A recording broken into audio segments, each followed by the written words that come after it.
Bienvenidos al segundo encuentro de este curso organizado por Tecnoimagen sobre endocrinopatías en pequeñas especies. El tema de hoy es endocrinopatías relacionadas a las adrenales de los gatos y la disertación teórica va a estar a cargo del doctor Hernán Lameroli, que es un reconocido ecografista, especialista en ultrasonografía diagnóstica, con una amplia experiencia.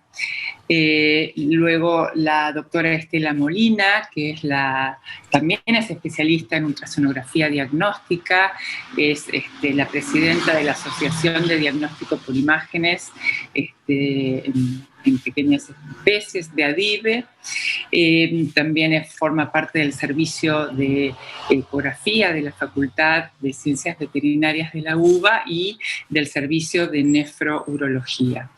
Y los expertos que tenemos hoy son el doctor Diego Micheli, que es endocrinólogo, y la doctora Andrea Vicentini, que trabaja también en nuestro hospital, es especialista en clínica médica y también forma parte del servicio de nefrourología de nuestra universidad. Así que el tema de hoy es más que interesante. Los dejo en manos del doctor Hernán Lameroli. Les recuerdo, por favor, que las preguntas las hagan a través del ítem preguntas y respuestas, que yo de a poco voy a ir leyéndolas. Y la modalidad de la charla de hoy es exactamente la misma que la del otro día, que para los que no estuvieron va a comenzar con un cuestionario que ustedes deben participar, deben votar, y luego de la disertación teórica, ese cuestionario va a ser comparado para poder ver qué hemos aprendido todos en esta charla. Y a continuación comenzará la doctora Estela Molina, para darle luego lugar a los expertos. Bueno, la modalidad es prácticamente la misma. Les agradecemos a todos su participación, a la gente de Tecnoimagen por el apoyo y por la ayuda con todo lo técnico y muchísimas gracias. Los dejo en manos del doctor Lameroli. Gracias, Elena, te agradezco. Quería agradecer primero a Tecnoimagen por auspiciar y organizar este evento, y agradecerles a vos, Elena, y a Estela por invitarme a participar y formar parte de este grupo de gente, que la verdad es un honor para mí estar y poder compartir este tiempo con ustedes. Bueno, vamos a empezar entonces ahora sí con esta charla. Agradeciendo a Tecnoimagen de nuevo y a las doctoras Estela y Elena. A ver. Ahí estamos. Bueno, arranquemos entonces. Esta charla no está en mí hablar sobre endocrinología, y claramente ni sobre nefrourología. Para eso tenemos expertos hoy más que destacados que me acompañan. Yo solamente voy a encarar esta charla desde el área que manejo, que es el área de la ecografía. ¿Sí? Todos sabemos, la glándula adrenal tiene dos partes, una corteza adrenal y una médula. La corteza adrenal con su capa externa glomerular, que produce la aldosterona, y la capa interna fascicular y la interna reticular, que producen cortisol y andrógenos. ¿Sí? La médula tiene las células cromafines, que produce la adrenalina y la noradrenalina. Para que todos sepamos lo que estamos buscando en la ecografía, las adrenales del gato son muy pequeñitas, ¿sí? Esto es el riñón, y esta es la adrenal, y esta es la imagen ecográfica. Son muy pequeñas de ver. Las características ecográficas es que son hipoecogénicas, ¿sí? Y están rodeados de tejido adiposo retroperitoneal ecogénico. Tienen una posición oblicua, no están paralelas a los grandes vasos, ¿sí? Lo que se ha determinado en distintos estudios es que el tamaño de las adrenales no tiene relación ni con el sexo, ni con la raza, ni con el tamaño del paciente. Es decir, no hay variedad, ¿sí? tampoco hay diferencia entre la glándula adrenal derecha y la izquierda, y eso nos permite determinar un patrón, digamos, de normalidad. Es decir, que nos permite a nosotros saber cuándo las glándulas están alteradas y cuándo no. Lo que sí, hay trabajos que hablan de que las glándulas se acortan con el tiempo al avanzar la edad de los pacientes y se vuelven un poquito más redondeadas. ¿Sí? Las formas de las adrenales que tenemos determinadas son bipolar, ovalada o fusiforme. Esas son las formas más características que vemos regularmente. ¿Sí? Y en cuanto al tamaño, hay un trabajo muy importante de la doctora Combes en el 2012 que hizo un estudio sobre pacientes con enfermedades crónicas no endocrinas, es decir, pacientes que tenían enfermedades crónicas que no fueran asociadas a las glándulas adrenales, ni a las tiroides, ni a la diabetes. Eso lo que permitió es determinar si las adrenales aumentaban de tamaño en los gatos sanos o con otras enfermedades que no fueran endocrinas. Y la respuesta es que no aumentan. Es decir, pacientes con patologías crónicas, tratamientos prolongados, estrés ambiental, tenían adrenales sin cambios. Con lo cual eso nos ayuda muchísimo porque una vez que nosotros encontramos una alteración en la glándula adrenal, nos está determinando que hay una patología de base. Por eso es importante medirlas.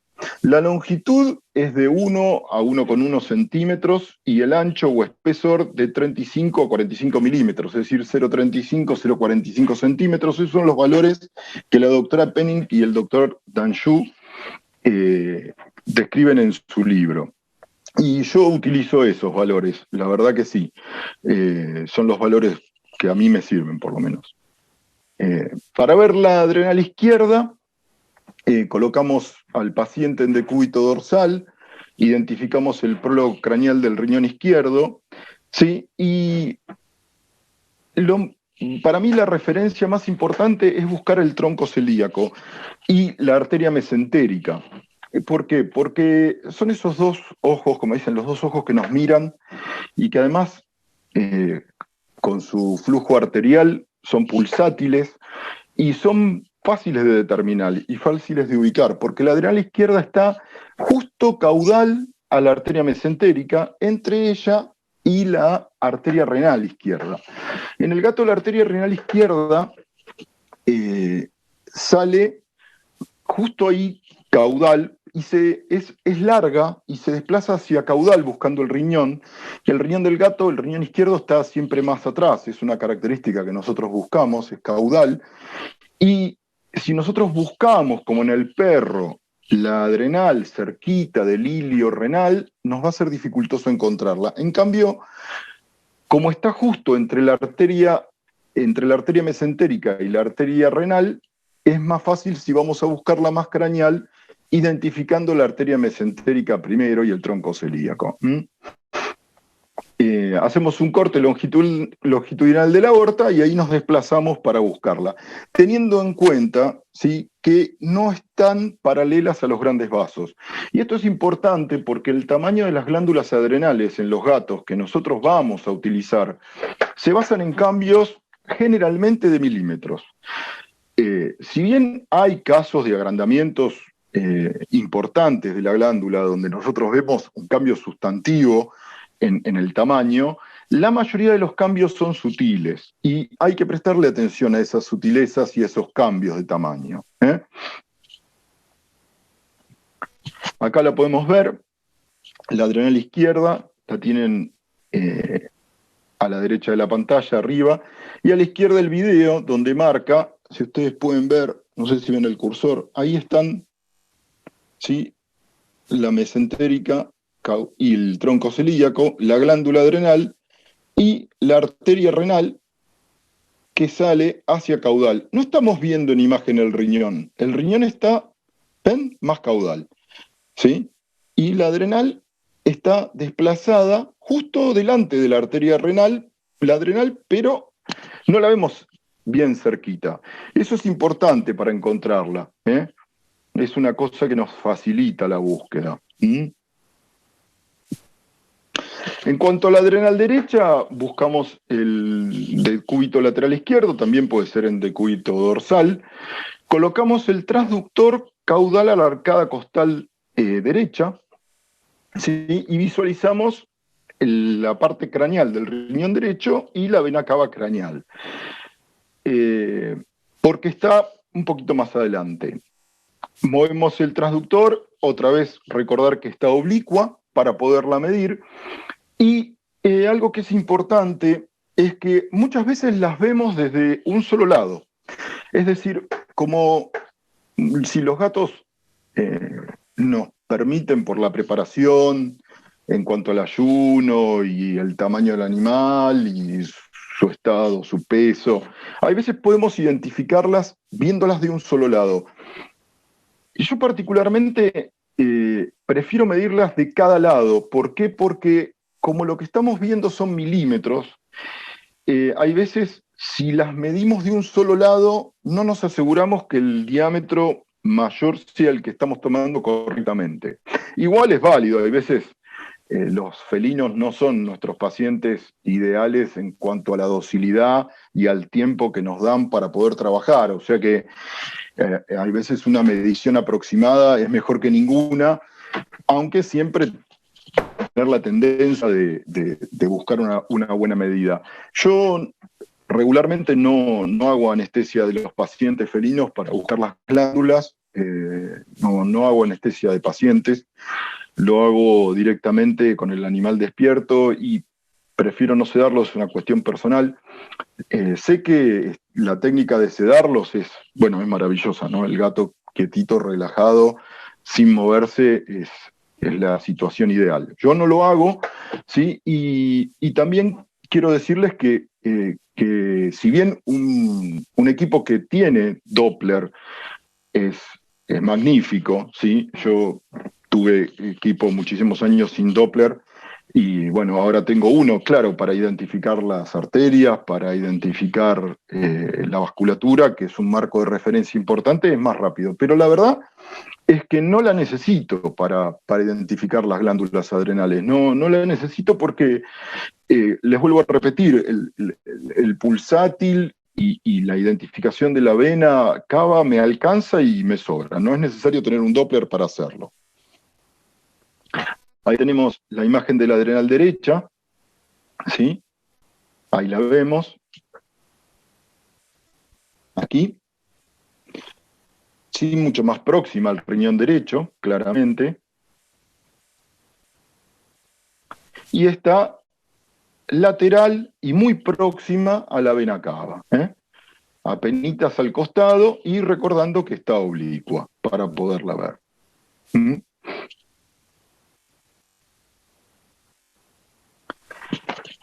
Las adrenales son homogéneas, son hipoecogénicas, como dijimos, en los gatos, pero pueden tener el centro ecogénico, no sé si lo pueden ver, acá en la imagen fija, vemos un halo hipoecogénico, ¿sí? Y un centro ecogénico homogéneo. Bueno, en algunos textos está descrito que eso podría ser corteza y médula. La verdad es que no hay ningún paper, yo no encontré ningún paper, ninguna investigación que certifique esto como para considerarlo. Y de hecho no se lo considera patológico, eso claramente, ¿no? Sí, las adrenales tienen focos hiperecogénicos. Los focos hiperecogénicos que generalmente no tienen una sombra acústica marcada, están descritos como asociados con fibrosis, mineralización, hemorragia. Se los considera que no son malignos y la relación de que sean o no patológicos es relativa. Está descrito que hay más en adrenales patológicas que en adrenales sanas, en comparación, pero no son 100% patológicos. Es decir, si yo encuentro focos hiperecogénicos en la glándula que se ven mucho mejor si aumentamos la frecuencia del transductor y hacemos una imagen más cercana con transductores sectoriales de mayor frecuencia. A ver, así acá se puede ver los focos ecogénicos, ¿sí? ahí están un poquito más próximos, acá se ven también en la imagen fija, ¿sí? Esto yo lo he visto en animales sanos y en animales enfermos, no necesariamente son patológicos. Y muchas veces, cuando no se ven, la pregunta es si los estamos viendo. Bueno, en esta imagen, por ejemplo, acá en este video estamos viendo que yo estoy viendo la adrenal de un lado, viéndola desde el otro lado, ¿no? Claramente. Y ahí se puede ver, que lo que les decía antes, que la podemos ver desde un lateral o desde el otro. Esto yo lo hice, a ver, este video, si arrancó. Ahí están los dos. Esto yo lo hice cuando las empecé a investigar. Me pasó que un paciente que llegó a la clínica cuando yo estaba trabajando y llegó accidentado, pobrecito, en muy, muy mal estado. Yo le hice la ecografía y, bueno, nada, encontré las adrenales, la vi las adrenales, el animal falleció en ese momento, los dueños lo dejaron y yo pedí permiso para poder sacar las glándulas. Las glándulas adrenales que vemos, la glándula adrenal que vemos en la pantalla en Adrenal in vivo que yo puse, es la misma adrenal que se ve en paciente in vitro. ¿Qué hice? Saqué la glándula adrenal, la puse en un frasco con solución salina, en un vaso, en un frasco, puse el transductor en el líquido y la miré. Si ustedes ven, en la que está en solución salina se ven muchos más focos ecogénicos que en la anterior, ¿sí? Y es decir, ¿por qué no se veían? Bueno, también todos los cambios que generan los tejidos que tenemos que atravesar para llegar a verla, puede que nos quiten resolución en algunos casos para poderla ver, esos focos ecogénicos. Vamos a hablar de algunas patologías endocrinas entonces, y voy a nombrar primero la diabetes mellitus, porque característicamente está descrita que no cursa con agrandamiento adrenal.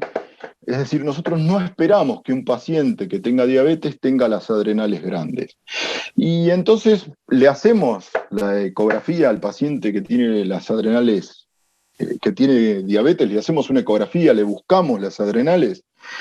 ¿Es útil esa ecografía?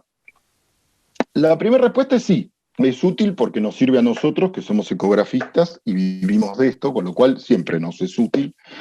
Pero también sirve la búsqueda más allá de la ecografía abdominal en un paciente diabético que tiene un montón de indicaciones que no están en discusión.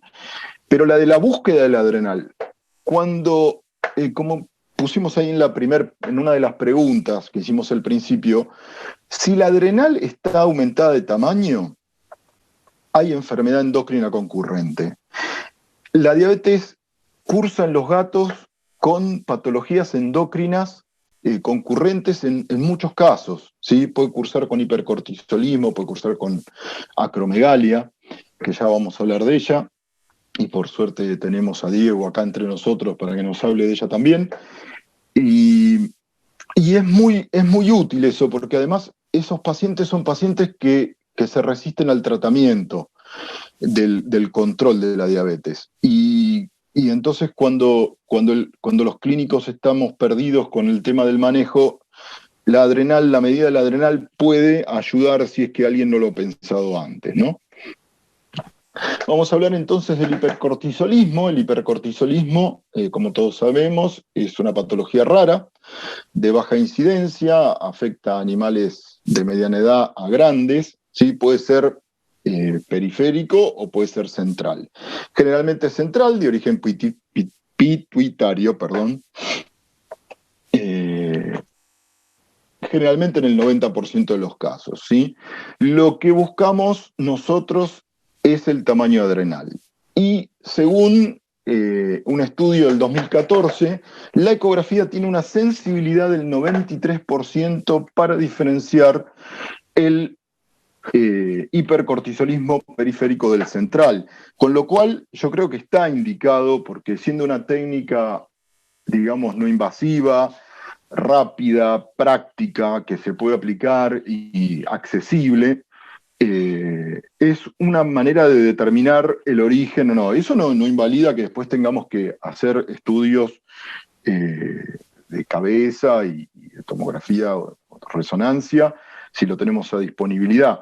Pero la ecografía es muy útil. ¿Sí? Lo que esperamos es un agrandamiento bilateral, si el Cushing es de origen central o secundario, y es raro que las adrenales estén normales, puede pasar, ¿sí? O que sea un agrandamiento asimétrico, es decir, que tengamos una adrenal más grande que otra, o una grande y la otra no.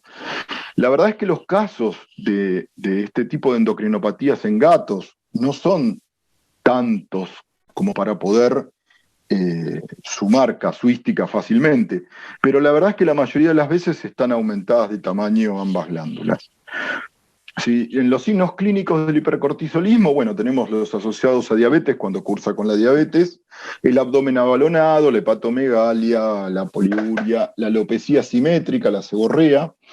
Puede haber infecciones a repetición, hay debilidad muscular y también está la atrofia o fragilidad cutánea. La fragilidad cutánea, que yo puse la imagen esta particularmente porque es algo que no deja de sorprenderme, ¿no? Son animales que hay que manejar con mucho cuidado porque la fragilidad cutánea en el manejo del paciente es muy peligrosa. O sea, de hecho muchas veces ya vienen los pacientes lastimados porque se desgarra la piel puede ocurrir como accidente mientras los estamos manejando para la ecografía o para otros estudios. Esta es Sasha, es una paciente, tenía un hipercortisolismo central, ¿sí? Tenía agrandamiento bilateral. Estas son las adrenales de Sasha, con su centro bien ecogénico, estaban aumentadas de tamaño, ¿no? Yo creo que la medida más importante en el agrandamiento adrenal es el diámetro, digamos, la medida transversa. Hay veces aumentan de tamaño en longitud, acompañando el crecimiento, pero los cambios más importantes que se ven son en el diámetro de la glándula adrenal. Sí, acá era un agrandamiento bilateral y tenía ecogénico, incluso tiene refuerzo, ¿no? La imagen tiene sombra. Ahí la podemos ver. Una y la otra glándula. ¿Sí? Miren qué imagen, ¿no?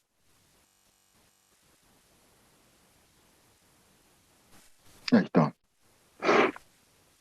No, tiene focos ecogénicos, periféricos, focos ecogénicos como si fueran la corteza y el centro más ecogénico todavía, ¿no es cierto? Esas son glándulas que si uno las busca se ven, las vamos a encontrar. Este es un caso de Diego Benito, un paciente que nos hizo, particularmente a mí me la hizo re fácil para verlo. Tenía una masa unilateral, bueno, generalmente es una masa unilateral, puede ser bilateral, incluso pueden crecer a diferente tiempo. Yo hasta ahora bilaterales no vi ninguna, ¿sí? No tiene predilección de la derecha ni de la izquierda. Sí, Benito tenía un tumor, ahí lo ven, ese es el tumor de Benito. Sí, la adrenal derecha estaba normal. Y la izquierda, bueno, como la ven, es una masa enorme, gigante, sí, de 2 centímetros, 3 centímetros. No encontré flujo alterado por trombosis, ¿no? En los perros generalmente lo vemos, pero en los gatos no tengo, bueno, pero tampoco hay tantos casos, ¿no? Como para poder diferenciarlo. Como ven, la imagen tumoral es contundente, no es un nodulito que es difícil de ver. Otros hallazgos que podemos encontrar, bueno, son la hepatomegalia, que puede estar con alteraciones metabólicas, agrandamientos del páncreas, cambios renales. De todo eso van a hablar en otras charlas también, ¿no es cierto? Me tocó la otra vez, no hace mucho, ver un paciente que yo lo vi cuando lo pusieron arriba de la camilla. La verdad es que ya me estaba relamiendo porque digo, uy, acá tenemos un caso de adrenales felinas y dije, las encuentro fáciles, tan grandes. Estuve un rato dándole vuelta para encontrarlas. Las señales, de hecho, estaban pequeñas, miden 0,28 de diámetro, como ven ahí. El longitudinal no estaba tan alterado. Y este es un gatito que tenía un hipercortisolismo iatrogénico. Cuando me llegó para control, bueno, la gente estaba haciendo una segunda consulta porque el animal no mejoraba su estado general y su estado... Y bueno, Valeria, la doctora Valeria, me pidió la ecografía, yo no me había dicho, y bueno, resultó ser iatrogénico. No es lo más común, porque los gatos está descrito que son resistentes, entre comillas, al hipercortisolismo iatrogénico, pero bueno, puede ocurrir, no es que no exista la posibilidad.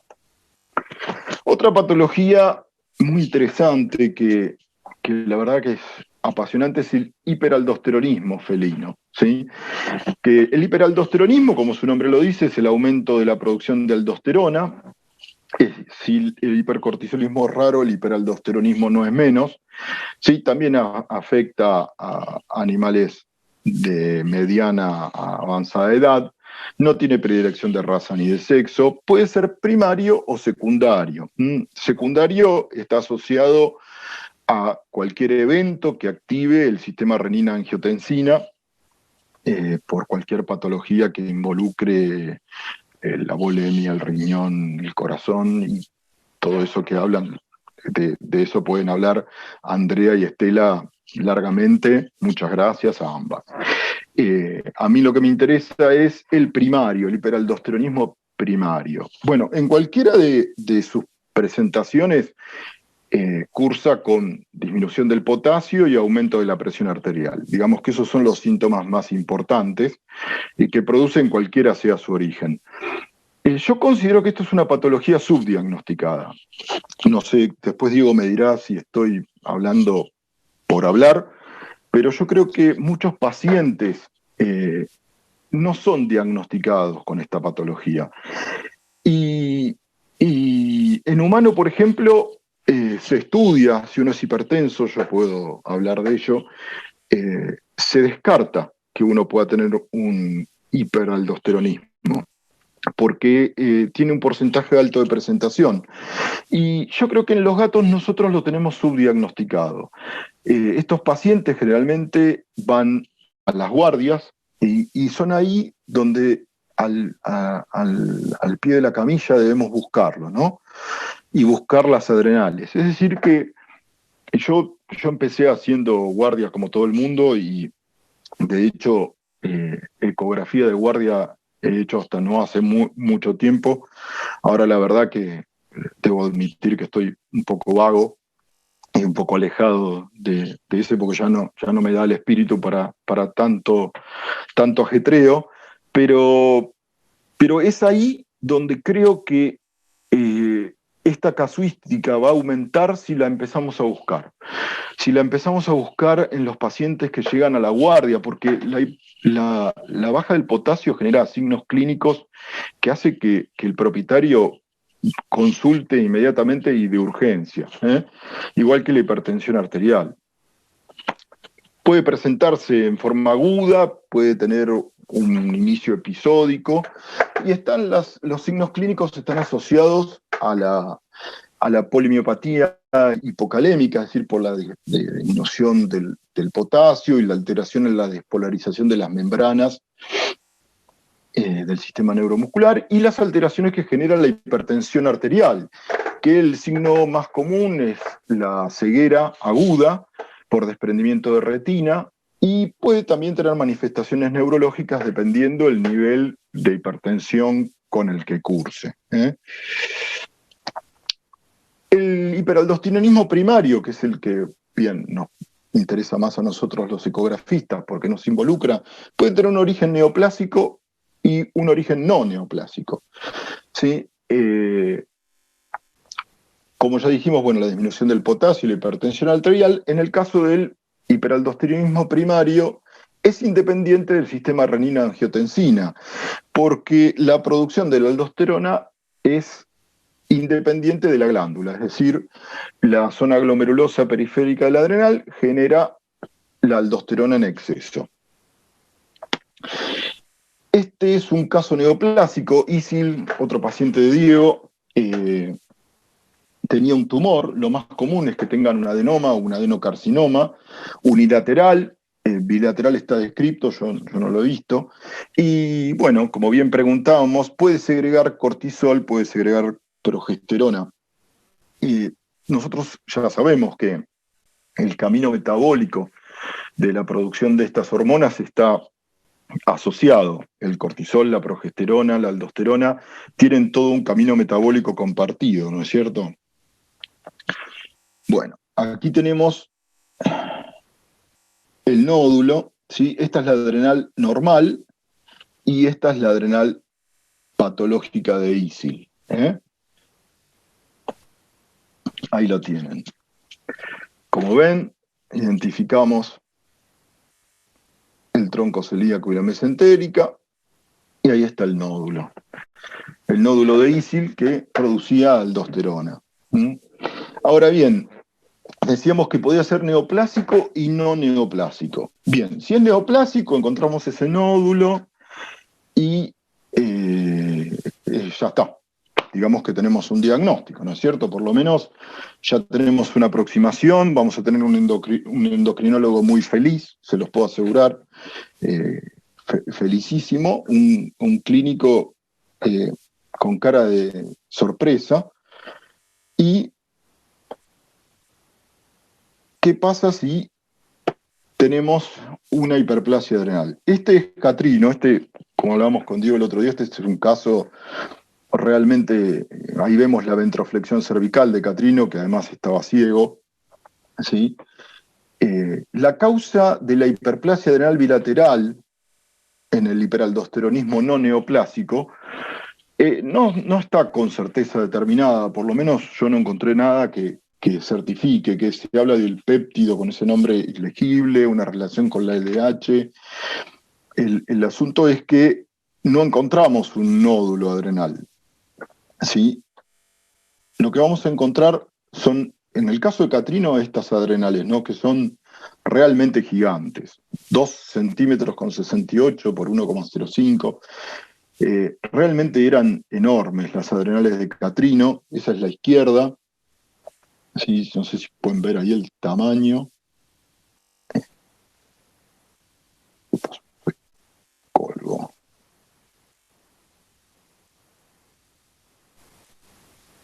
Bueno, se enojó. No quiere que la veamos. Pasemos a la derecha, a ver si nos da. La derecha estaba igual de grande, tenía una forma más irregular. Sí, eran notablemente grandes. Este caso, 2,32, o sea, en este caso uno las puede ver y fácilmente detectarlas. ¿Cuántos casos de estos vemos? La verdad que se ven muy, muy pocos. Pero yo creo que se ven muy pocos porque, como les decía antes, no nos llegan. No nos llegan. Ahora, acá vemos este paciente, el análisis de sangre no lo pudimos resolver, pero bueno, esta es la foto que les mostraba al principio, ¿no? Del tamaño del adrenal normal del gato, y esto que ven acá son las adrenales de Catrino, ¿no? Esta es la izquierda, ese es el riñón. Pudimos hacer la necropsia porque Catrino, el análisis de sangre vino con una respuesta de que era incompatible con la vida, y realmente lo fue, sí, porque murió muy rápido. ¿Sí? Estas son las imágenes de necropsia, ahí tenemos la ecografía y la adrenal izquierda. Miren el tamaño, la forma, ¿sí? Y este es el riñón, que estaba normal. Hicimos la histopatología, la hizo la doctora de Lema, que trabajamos juntos hace muchísimos años, y digo que era una hiperplasia adrenal bilateral y riñones conservados. Ahora, bueno, si uno espera encontrar este tipo de tamaño de adrenales, tiene una suerte bárbara. La verdad es que este es otro caso que me prestó Diego, creo que lo vio Estela también este caso. Estas son adrenales de otro caso confirmado de hiperplasia adrenal bilateral, y como verán, el tamaño es 0,58 de diámetro, 0,71, 1,11, 1,06. No son esas adrenales gigantes que tenía Catrino que realmente me encantaron y me hicieron muy feliz, a mí, no al pobre Catino. Pero bueno, no esperemos encontrar solamente adrenales gigantes, ¿no? Estas también pueden ser. Otra vez, los cambios sutiles en las adrenales son muy importantes y en las de los gatos más aún todavía. En esto también había hablado Elena ya la vez anterior en la charla sobre hipertiroidismo. Y sí, el estudio sobre hormonas tiroideas y relación con las adrenales da que en los casos de hipertiroidismo felino se estimula el eje adrenal y se produce una hiperplasia bilateral con un aumento de tamaño de las adrenales, ¿sí? Ya sabemos cómo, bueno, los signos clínicos del hipertiroidismo, que son la pérdida de peso, la taquicardia, la polipsia poliuria eventualmente, puede ser hiperactivo o no, como nos comentaba Elena la vez pasada, el bocio palpable y ese gato flaco que da miedo, ¿sí? Las adrenales de los gatos tienden a crecer un 16, un 17% más en su largo y un 20 o un 25% en el diámetro, ¿sí? Y no hay diferencias significativas entre los tratados o no tratados. En casos, hay veces, las patologías tiroideas son marcadas y los casos son obvios, ¿no? Clínicamente obvios. Y hay veces no lo son tanto. Hay veces cuando todavía la sintomatología clínica no está manifiesta en los pacientes. Los clínicos piden la ecografía realmente sintiendo una necesidad de auxilio, como diciendo, cualquier cosa que encuentres me va a salvar. Y la verdad es que medir las adrenales lleva un ratito más, uno viene corriendo, tiene que ir de un lado para el otro, tengo que hacer una ecografía y te agrego otra, y el perro que lo atropellaron en la puerta, y la historia de todos los ecografistas que ya conocemos, que vivimos corriendo, que no llegamos nunca a ningún lado, que como corremos todo el día para llegar siempre tarde y volvernos locos, pero la verdad es que justifica medir las adrenales, son 2 minutos más. Si podemos medirlas, funcionan. En el caso 055-049, miren este caso de Brita. Este paciente no tenía diagnóstico de nada, yo le medí las adrenales, las vi grandes, le sugerí a la doctora que lo atendía, Andrea, que por favor hiciera una consulta, y Diego determinó que era hipertiroideo este gato, era hipertiroideo, y se lo trató y mejoró, y no teníamos diagnóstico y veníamos dando vuelta que no lo podíamos resolver. Los cambios sutiles como estos, ahí ven la glándula adrenal derecha, son cambios muy sutiles, pero prestarle atención a estas cosas ayuda un montón. Este es otro caso, este es Mimo. Este Mimo tenía un nódulo tiroideo de 2,5 centímetros por 1,5. Bueno, claramente, no, con un nódulo de ese tamaño, con una ecografía que determinara que estaba asociado a la tiroides, ya no hacía falta buscar las adrenales, pero yo las busqué igual y las medí, y fíjense que están aumentadas de tamaño, 0,76, 0,63. Es decir que sí que están, aunque el nódulo no sea tan importante en la tiroides, y más allá de que a cualquiera se le puede pasar en una revisación general de un paciente no verlas, medir las adrenales ayuda. Acromegalia felina. Bueno, el osado del doctor Lameroli se va a animar a hablar de acromegalia felina delante del doctor Miseli. Le pido disculpas, doctor, usted sepa entender. Es una patología, bueno, yo diría rara para mí, para él no creo que tanto, ¿no? Se produce, es un tumor en la glándula hipófisis, en la pituitaria, que produce somatotrofina, la GH, la hormona, que actúa de forma directa e indirecta, generando efectos catabólicos y diabetógenos, y en forma indirecta a través del factor de crecimiento insulinomimético, con ese nombre IGF, conocido, que genera efectos anabólicos y da todos los cambios clínicos que vemos en estos pacientes, y que desde el punto de vista de la ecografía, a nosotros lo que nos interesa es que produce aumento del tamaño de los órganos. ¿Sí? Hay un estudio hecho por Laurenco en el 2014 que describe cómo hay los cambios que se generan en el hígado, en el riñón, en el páncreas y en el diámetro de las glándulas adrenales.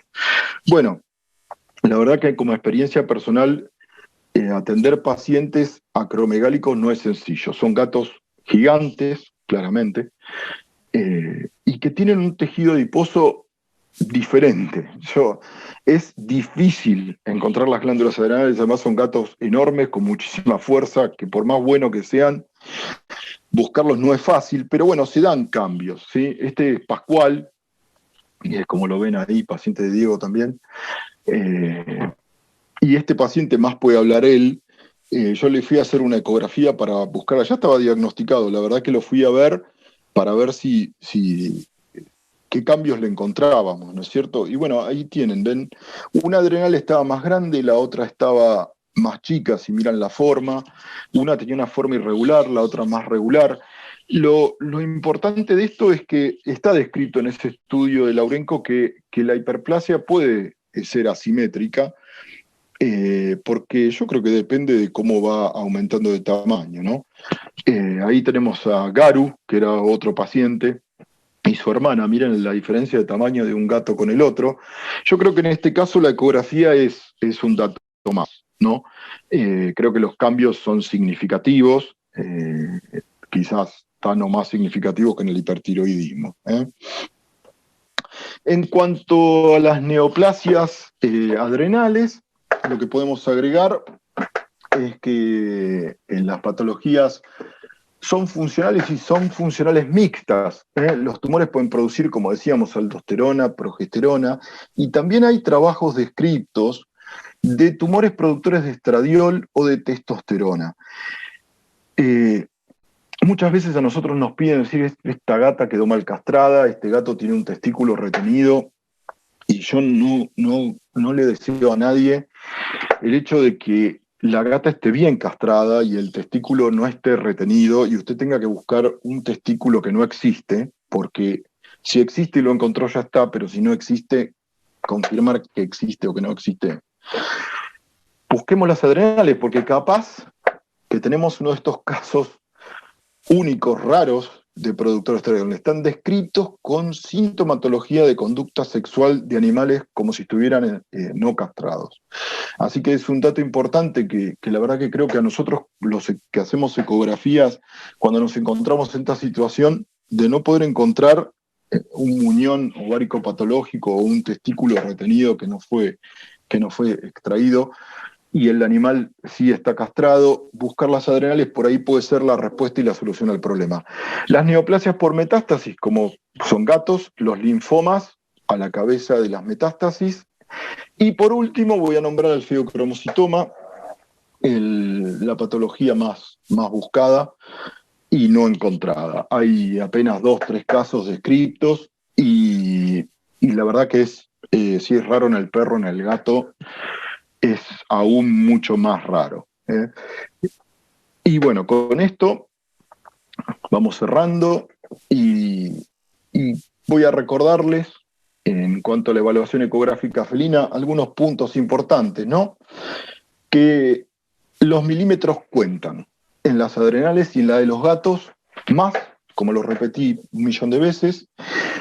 Recordarles que el estrés y la enfermedad crónica que no tiene origen endocrino no altera la adrenal, con lo cual una adrenal alterada es un caso para investigar, que no esperamos un paciente diabético con adrenales grandes y que si las adrenales grandes están en un paciente diabético es porque algo más hay.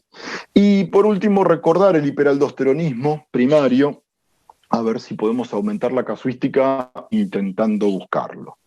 Así que bueno, y con esto estoy por terminada la charla.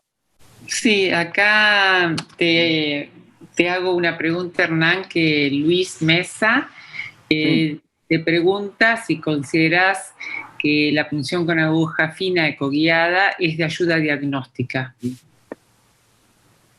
Yo creo que la punción con aguja fina siempre es de ayuda diagnóstica. El tema es que en el caso de las adrenales, en el caso de los tumores adrenales, claramente, porque me imagino que se referirá a eso, están descritos, igual que en la cirugía, el sangrado, la hemorragia y el riesgo. Claramente se hace bajo anestesia. Yo hago punciones ecoguiadas, las hago bajo anestesia inhalatoria y las hago con la patóloga al lado, porque tomo la muestra y se la doy en el momento para que haga la tinción y haga el diagnóstico, ya que tengo el paciente dormido. Y la verdad que en el caso de las adrenales, yo creo que si vamos a sedar al paciente, una laparotomía exploratoria podría ser resolutiva, además. Es decir, que creo que la ecografía podría ayudar más buscando si pudiera detectar invasión, que la verdad es que no tenemos tanta experiencia de si realmente podemos ver casos. Yo no he tenido, no sé vos, Elena, si tuviste algún caso de invasión vascular en gatos, pero la verdad que lo que dice la bibliografía y lo que yo creo es que si vamos a ayudar al paciente, una laparotomía puede ser más útil que una punción. Porque la laparotomía, si es quirúrgica y de resolución y la lesión es unilateral, cura.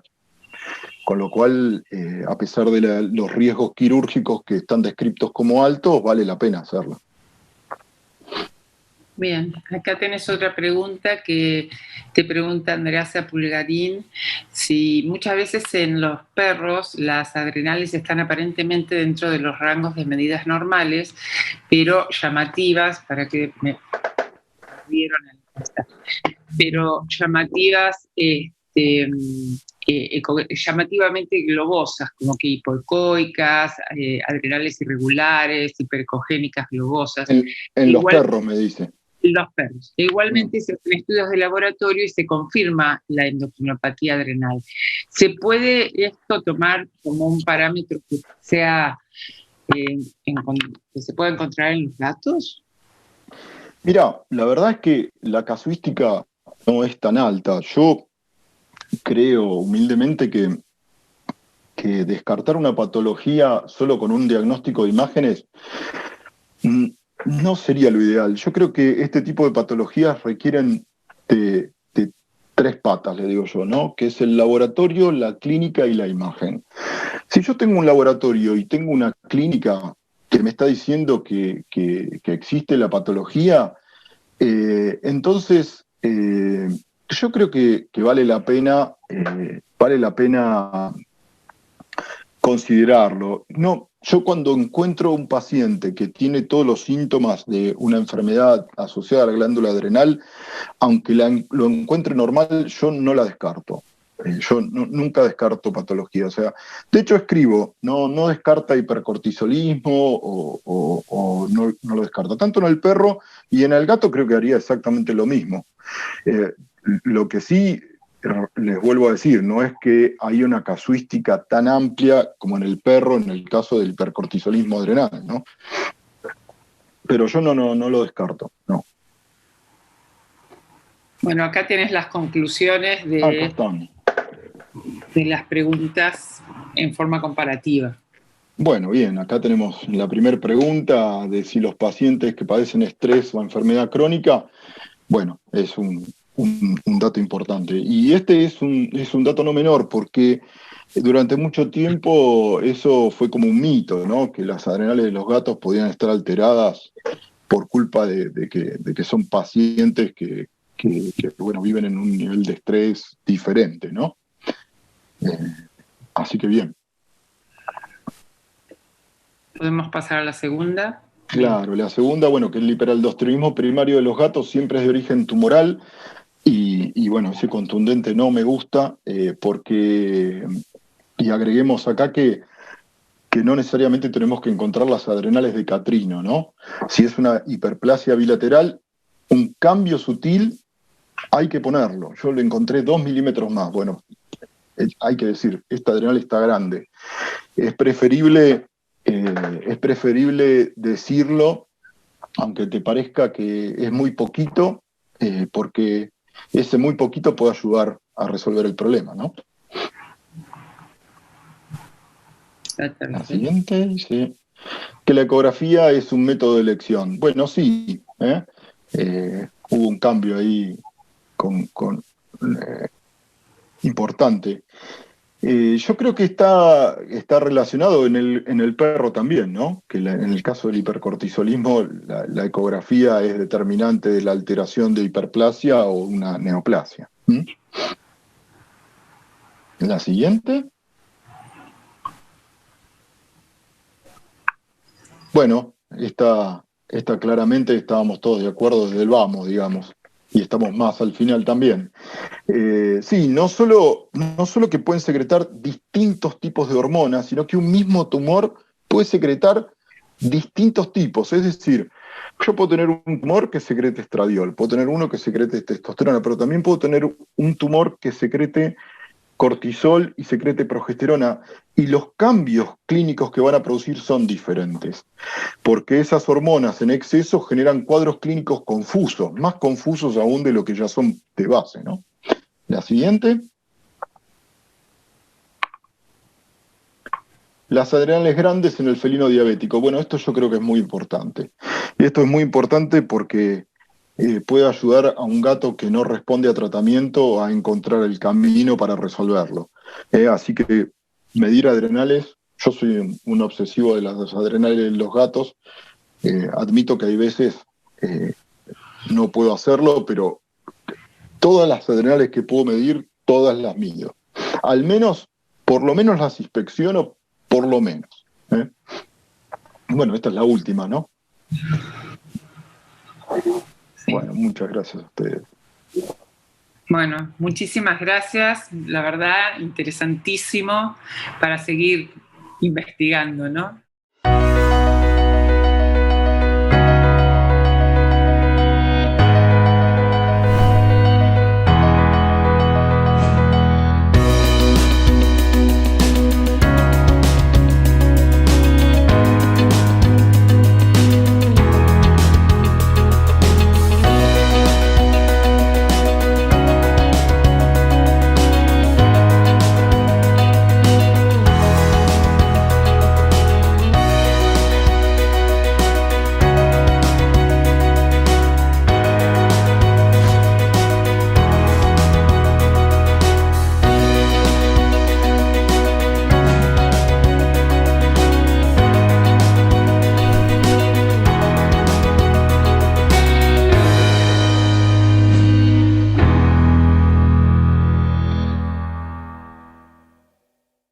Vamos a dar paso ahora a la doctora Estela Molina, que nos va a presentar un caso sobre el tema de hoy, sobre las adrenales en gatos. Te dejo lugar, Estela, y gracias, Hernán, por tu presentación.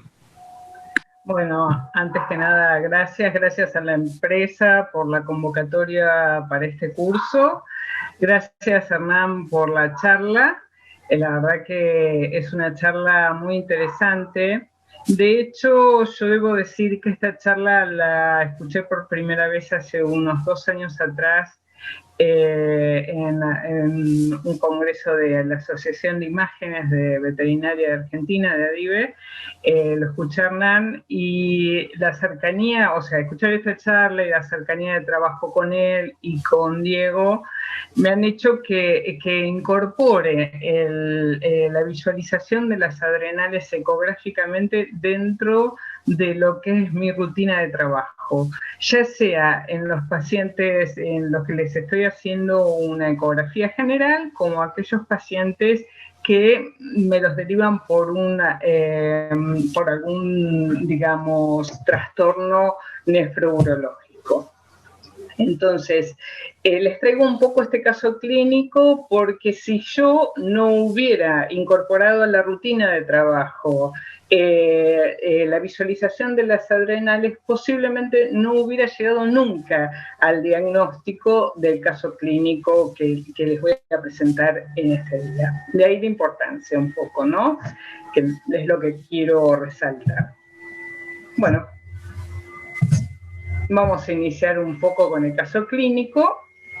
El caso clínico es Aquiles, que es un gato europeo de 11, 12 años aproximadamente, que en mayo del 2020 consultan porque el gato empezó con un episodio de hiporexia, con pérdida de peso, aproximadamente un mes de evolución. Es un gato que lo tienen, un gato muy afectuoso, como muy en el centro de la escena, digamos, del hogar, convive con perros.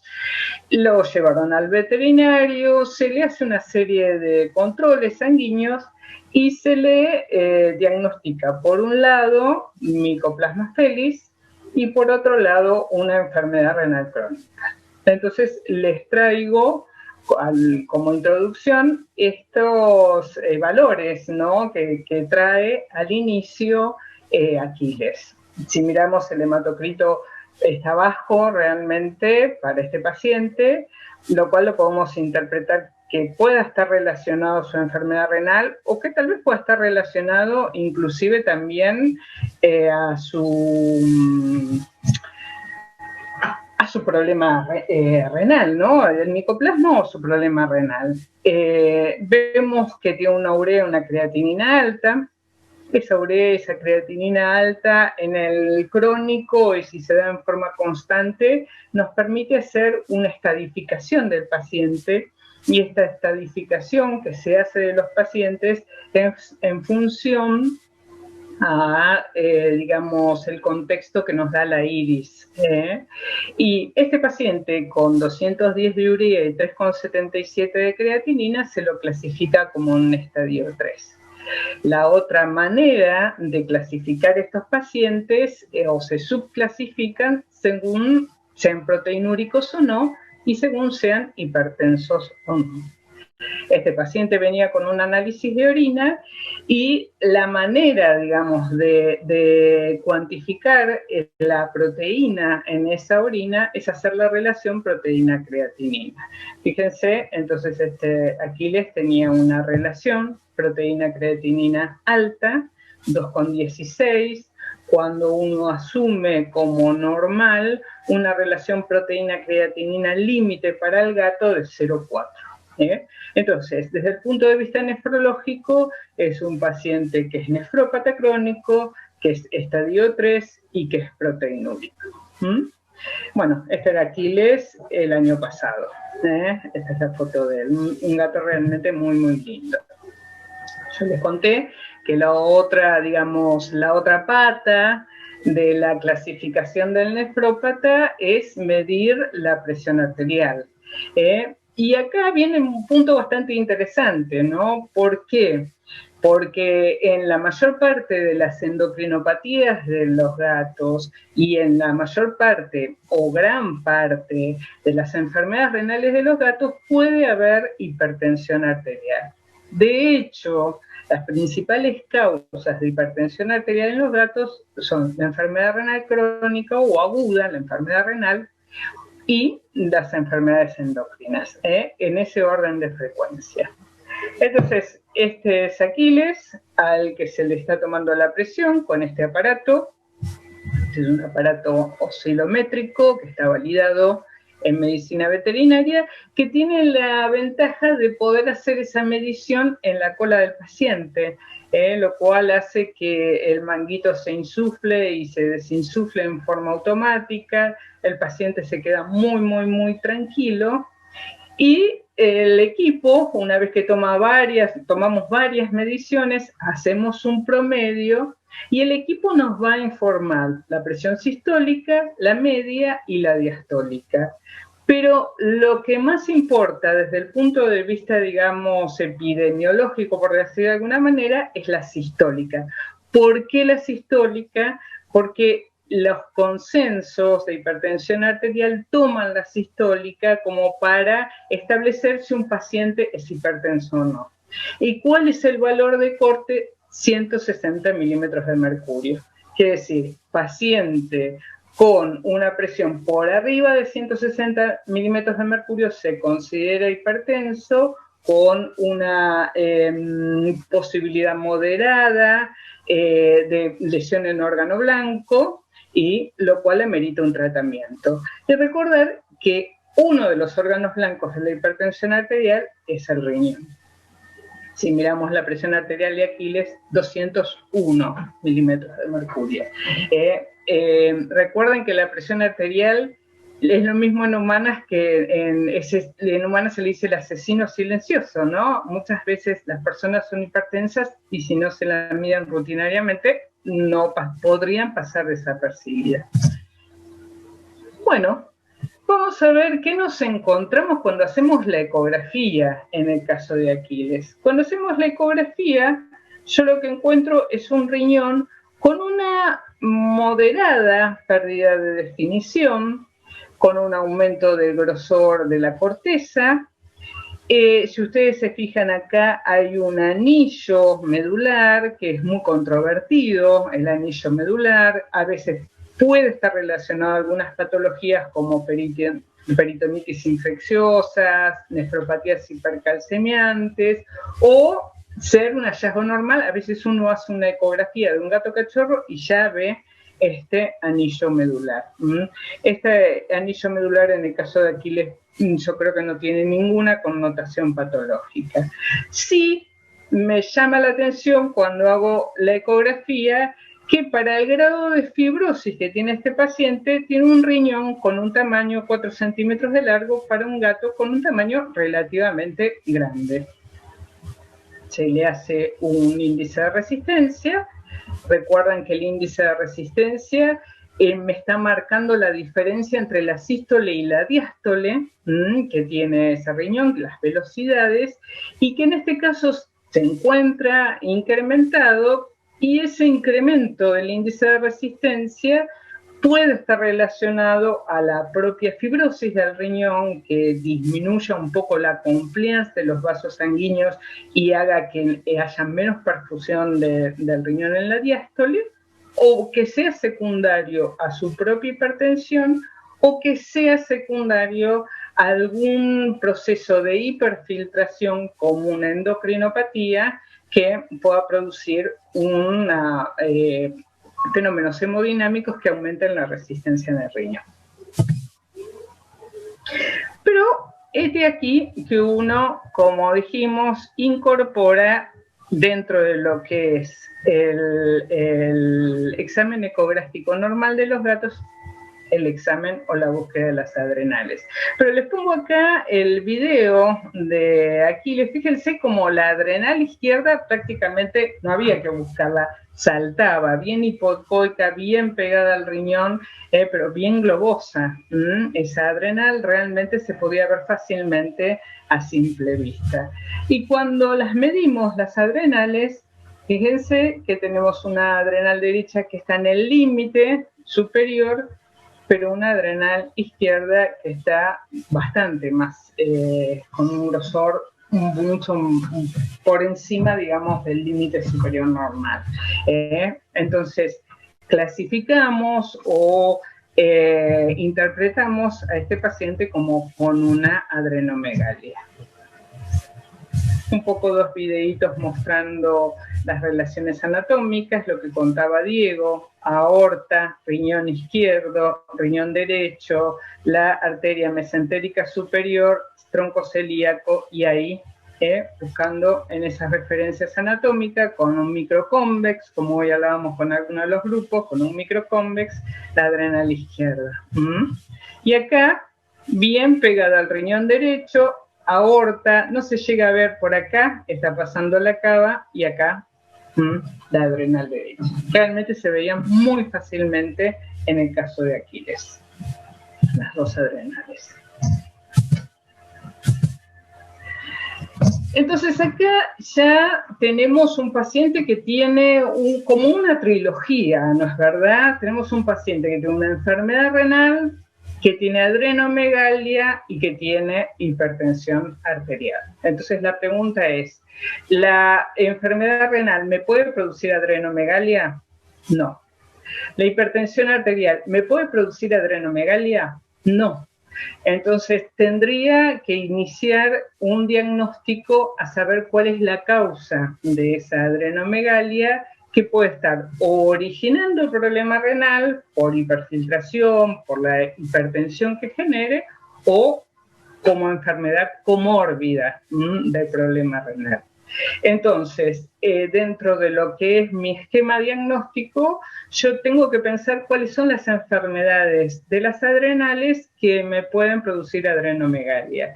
Y como dijo bien Diego, tenemos de dos tipos fundamentalmente. Las que son primarias de las adrenales, que podemos decir que como más comunes el Cushing o el hiperaldosteronismo, o bien alguna enfermedad endocrina del paciente que genere adrenomegalia. ¿Y en cuáles patologías tengo que pensar? También, por lo que dijo Hernán, en el hipertiroidismo o en la acromegalia o hipersomatotropismo. Entonces, yo inicio junto con Diego, porque en realidad este paciente lo vimos con Diego, iniciamos la búsqueda diagnóstica de ver exactamente por qué este paciente presenta esa adrenomegalia junto con la hipertensión arterial y junto con la nefropatía. Entonces, lo primero que hace Diego es hacer un cortisol urinario, que en el caso, esto lo va a hablar específicamente él, pero en el caso de los gatos se puede hacer con una muestra de orina, y como vemos, el cortisol urinario en este paciente da dentro del marco de referencia. Medimos la otra posibilidad, que sea un paciente hipertiroideo, se le hace medición de hormonas tiroideas y encontramos que este paciente tiene entonces hormonas tiroides dentro del rango de referencia. Entonces vamos descartando hipercortisolismo, síndrome de Cushing, y descartamos hipertiroidismo. Nos quedarían como posibles causas de esa adrenomegalia que tenga un hiperaldosteronismo o que tenga una acromegalia. Mientras tanto, en el seguimiento de este paciente, lo único que recibe como tratamiento en un inicio es un antihipertensivo, se le da una amlodipina.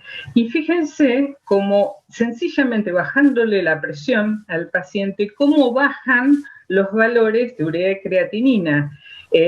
Aún cuando la presión arterial no la normalizamos, ¿no? Estaban 181 milímetros de mercurio, pero ya los valores de urea y creatinina empezaron a bajar habiendo estabilizado. Esta cosa que decían al inicio de la hipertensión, que tiene como uno de los órganos blancos al riñón. Dentro de ese segundo chequeo general que se le hace sodio y potasio, nos encontramos con valor de sodio y potasio normal. Entonces nos queda la duda, ¿realmente este paciente mejoró? ¿Lo sigo estudiando con un sodio y un potasio normal? ¿Puedo descartar un hiperaldosteronismo que normalmente sé que me va a producir una hipocalemia, una hipocalemia? Bueno, se lo sigue estudiando, Diego lo vuelve a estudiar y mide aldosterona y renina. Y encuentra que tanto la aldosterona como la actividad de la renina en este paciente son totalmente normales. Entonces nos queda como esta frase, ¿no?, de Sherlock Holmes, que una vez que uno descarta todo lo imposible, lo que queda, aunque sea poco probable, es la verdad, ¿no? Entonces, habiendo descartado el Cushing, habiendo descartado el hiperaldosteronismo, habiendo descartado el hipertiroidismo, entonces la enfermedad endocrina más factible, que es rara tal vez, bueno, tal vez no es tan rara, tal vez no la estamos diagnosticando y tal vez tenga una frecuencia mayor de la que creemos, es un hipersomatotropismo o una acromegalia. Por supuesto que para llegar a este diagnóstico definitivo se hizo una medición de la hormona de crecimiento que dio valores dentro del rango mucho más alto que el rango de referencia, y se le hizo una resonancia magnética encontrándose en este paciente un microadenoma de hipófisis que evidentemente era el que generaba este aumento de la secreción de hormona de crecimiento o somatotrofina. Entonces, un poco que habló Diego sobre este trabajo, sobre el trabajo de Lourenço, en un grupo de Brasil, que lo que hizo es tomar gatos con acromegalia, diagnosticados con acromegalia, y un grupo de gatos control, y le hizo ecografía abdominal al gato control, a los gatos control y a los gatos acromegálicos, y vio si había diferencia de tamaño en los distintos órganos abdominales. ¿Por qué? Porque uno sabe que la somatotrofina va a inducir un aumento de la síntesis proteica y un crecimiento de los distintos tejidos corporales. Y se encuentran en este trabajo que los riñones en los pacientes acromegálicos tienen un aumento de tamaño bastante significativo con respecto a los gatos control. Fíjense, 47 milímetros los gatos acromegálicos versus 39, 42 milímetros en los gatos normales. Lo mismo pasa con las adrenales. Las adrenales con una media superior a 5 milímetros en el caso de los acromegálicos versus 3,5, 3,6 en el grupo control. Y algo también llamativo, que muchas veces cuando hacemos una ecografía, uno piensa, por ahí, mientras escuchan esto, por ahí a veces uno piensa, esos gatos que ven que tal vez la rama izquierda pancreática está grande, pero el gato no tiene ninguna señalología, y también uno encuentra el riñón que esté un poco más grande. Bueno, en los gatos acromegálicos se vio, fíjense, que la rama izquierda pancreática prácticamente duplicaba en los grupos de gatos acromegálicos el diámetro de los gatos control, o sea, de los gatos normales. Entonces, sí es significativo el aumento del tamaño de los distintos órganos abdominales. Recordemos entonces, riñón, adrenales, páncreas. Y algo, tal vez retomando un poco lo de Aquiles, esta cosa que a veces seguramente a todos los que hacen ecografía les sucede, que uno le llama la atención como en el caso de Aquiles, es decir, está fibrosado el riñón, sin embargo el riñón mantiene un tamaño relativamente grande. Entonces, no digo con esto que todos sean acromegálicos, pero poner a la acromegalia dentro de los diferenciales, sobre todo si también tenemos el agrandamiento de la rama pancreática, el agrandamiento de las adrenales. Y bueno, estas cosas medio impredecibles, porque yo hacía prácticamente 10 meses que no tenía ninguna noticia de Aquiles, y la semana pasada, cuando ya habíamos decidido que íbamos a presentar este caso clínico, la dueña me llama para que lo controlemos. Lo veo justamente este sábado, esta es la foto de Aquiles. Aquiles no es un gato tan grande como los que describía Hernán, es un gato, sí, pesa 4,5 kilos, es un gato, digamos, muy rudo, como decimos acá, pero si ustedes ven, todos los rasgos de la fase de él están como bastante angulosos, ¿no? Son muy prominentes, aunque no tiene prognatismo. Un gato que lo venía tratando, digo, con cabergolina y amlodipina, está normotenso, tiene creatinina de 3, o sea, un gato que está estabilizado. Se diagnosticó, se lo trató y está estabilizado. Entonces, un poco como conclusión, ¿no?, de este caso clínico, por lo menos las conclusiones que yo saqué de este caso clínico, es que siempre tenemos que buscar las adrenales, sobre todo en los nefrópatas y en los hipertensos. Hay que pensar, hay mucha patología del adrenal que puede generar hipertensión arterial, que puede influenciar sobre la función renal. Tener siempre presentes los diagnósticos diferenciales de las adrenomegalias, ¿no? Muchas veces a veces nos sirve saber exactamente esta adrenomegalia a qué patologías puede obedecer. Y por supuesto, lo que les decía antes, si nosotros tenemos un riñón normal con un tamaño que nos llama la atención pensar que tal vez pueda haber como una enfermedad de base, no muy común, pero posible, una acromegalia.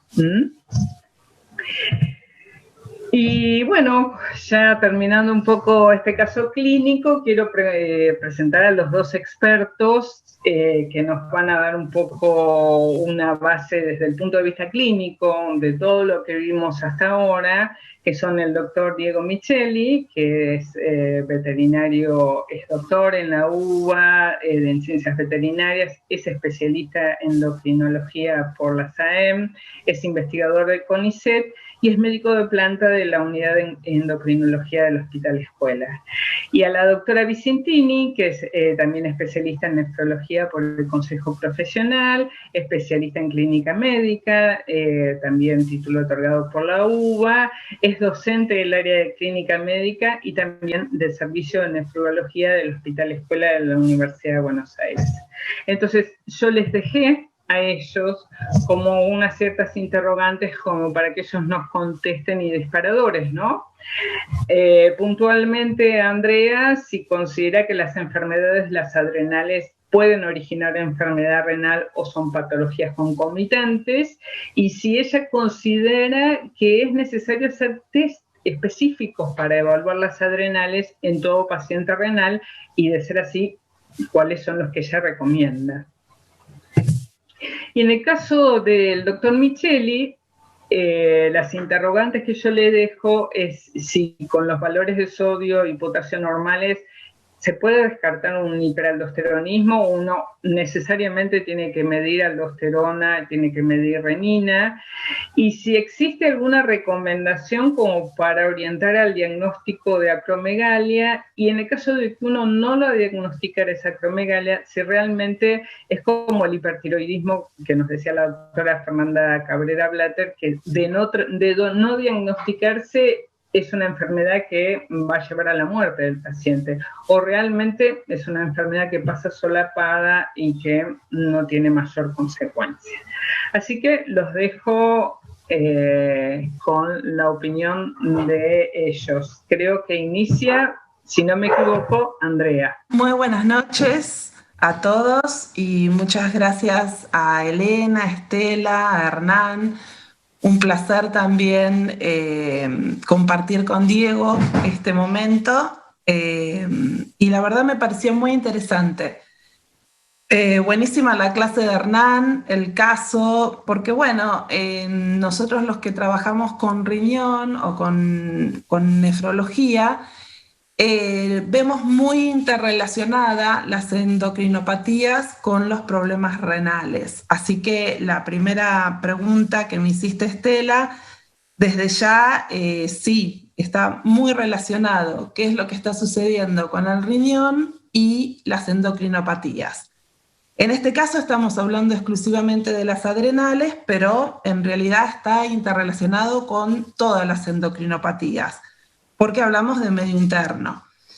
Yo me anoté algunas cositas del caso porque me pareció importante puntualizar algunas cosas desde el lado de la nefrología.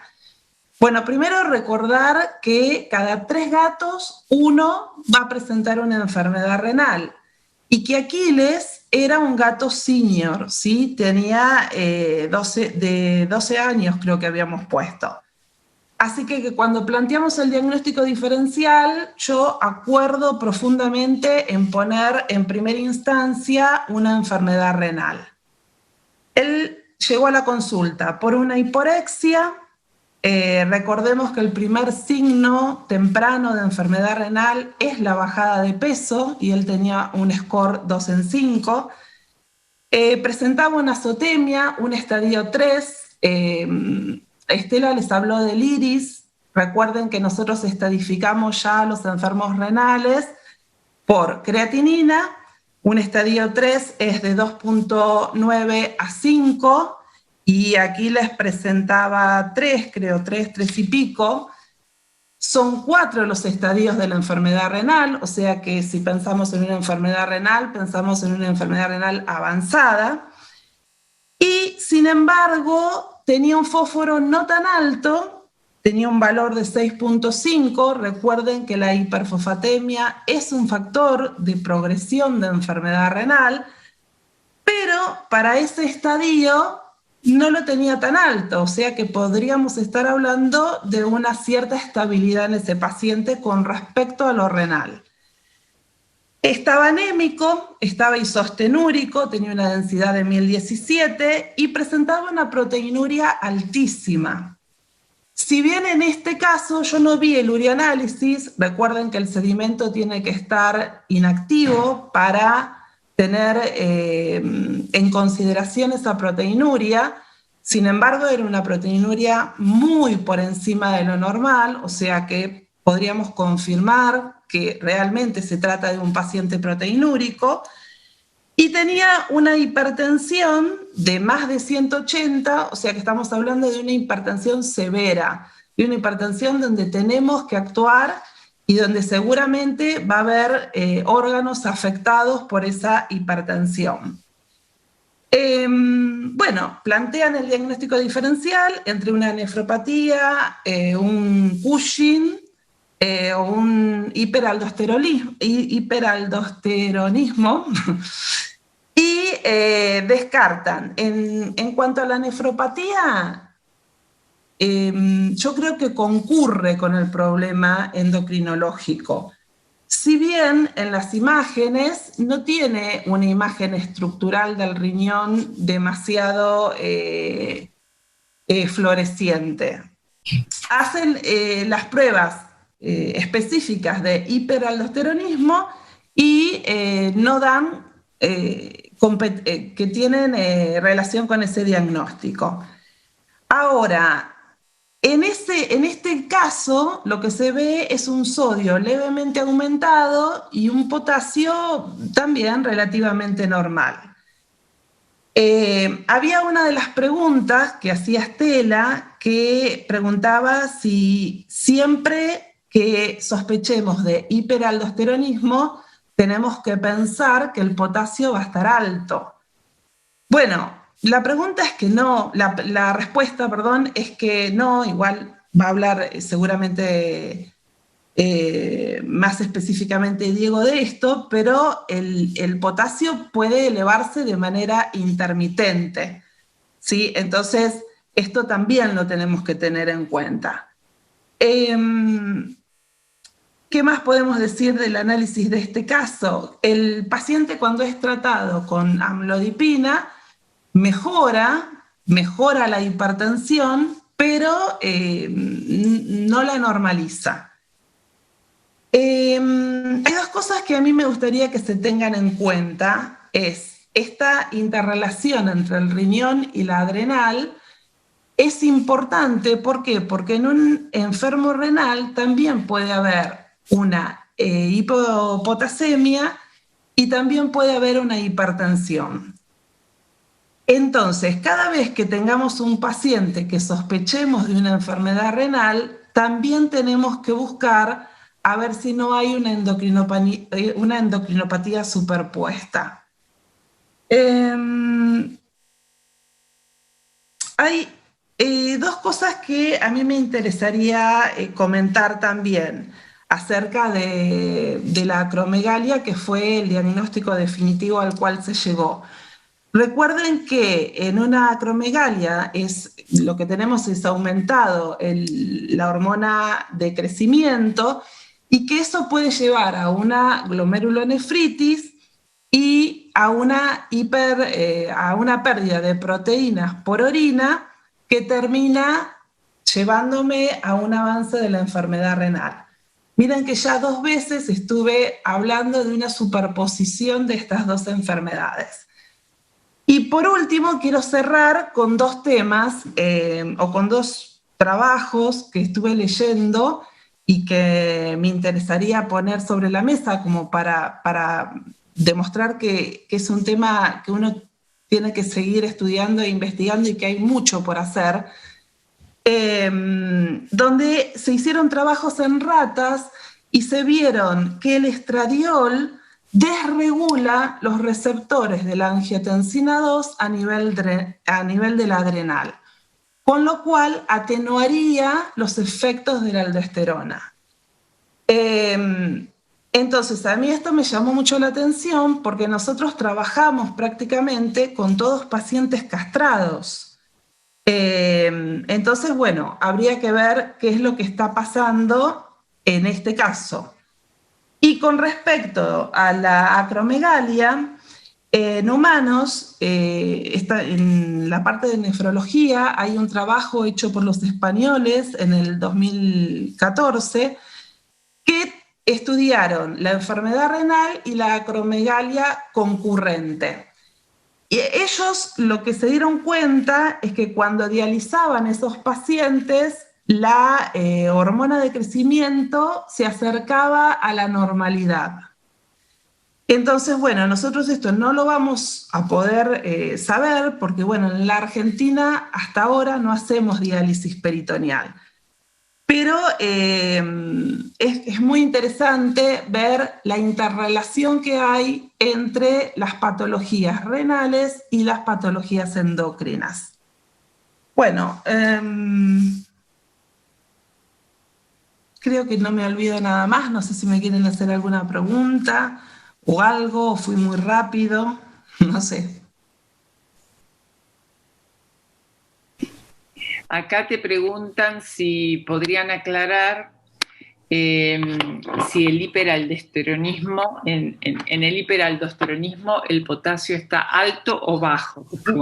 Aclarémoslo porque es importante. No, el potasio está bajo, llamativamente bajo. Los pacientes que yo tuve, que no fueron muchos, son pocos, yo adhiero a lo que dijo Hernán, creo que están subdiagnosticados.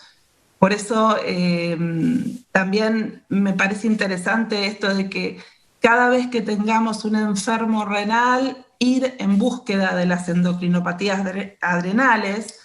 Los pacientes que tuve tienen una hipocalemia muy pronunciada y aún dosificándolos no responden tan marcadamente a la medicación.